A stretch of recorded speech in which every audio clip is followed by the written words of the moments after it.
আসসালামু আলাইকুম, কেমন আছেন সবাই? কোথায় গেলে কে শান্তি পাবে সেটা বলা যায় না। কার মন কোথায় গেলে শান্ত হয়। এই দূরপ্রবাসে থাকি জেলখানার মতন।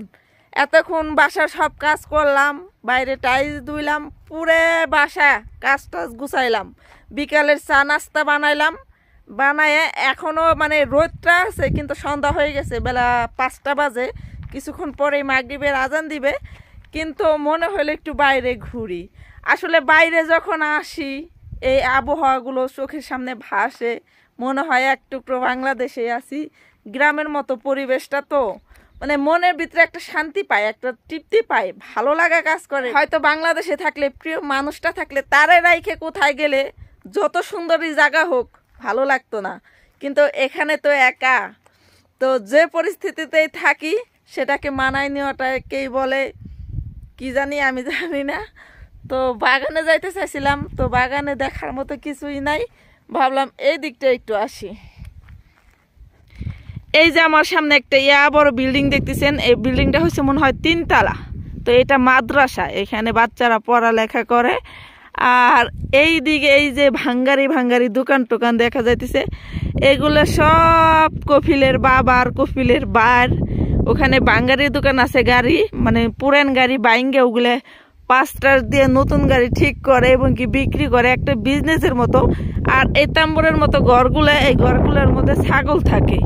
এতখানি জায়গা যদি বাংলাদেশের কোনো চাষি ভাইয়ের থাকে, ঠিক আছে, এই পুরো এতখানি জায়গা তার জীবনে প্রবাস করতে হবে না, তার জীবনে টাকার কষ্ট হবে না। এতখানি জায়গার মধ্যে যদি ধান চাষ করা হয়, বছর পর ধান হয়ে যাবে, ধান বিক্রি করে সংসার চলবে। সবজি লাগাইলে এটা আসলে বাংলাদেশে না। এই যে মরুভূমির মধ্যে জমিগুলো পড়ে রয়েছে, সৌদি আরবে জমির কোনো দাম নাই।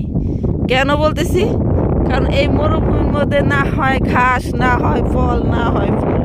যতটুকু এই যে লাগাইছে, যতটুকু করছে, আমি আপনাদের যদি একটু দেখাই, এই যে পানির মাধ্যমে গাছগুলো বেঁচে আছে, প্রত্যেকটা গাছের গোড়ায় পাইপের লাইন, ঠিক আছে। এইভাবেই চলে। পানি ছাড়া সৌদি আরব কোনো কিছুই হওয়া সম্ভব না। হ্যাঁ, আনারা বাংলাদেশ। ওই আসতেছে সাইকেল চালায়।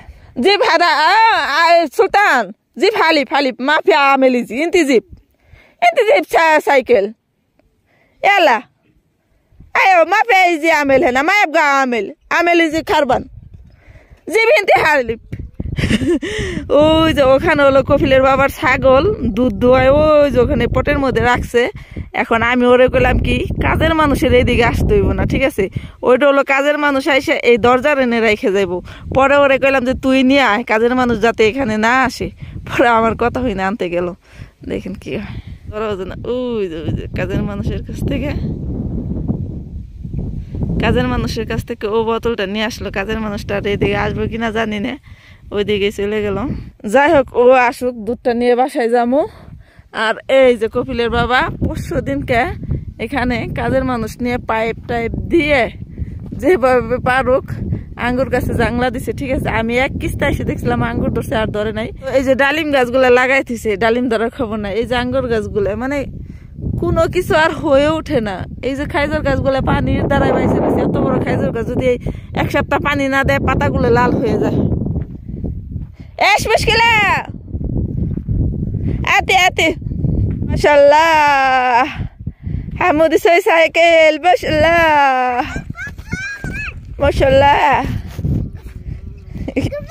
ايش قفلي ايش مشكلة اتي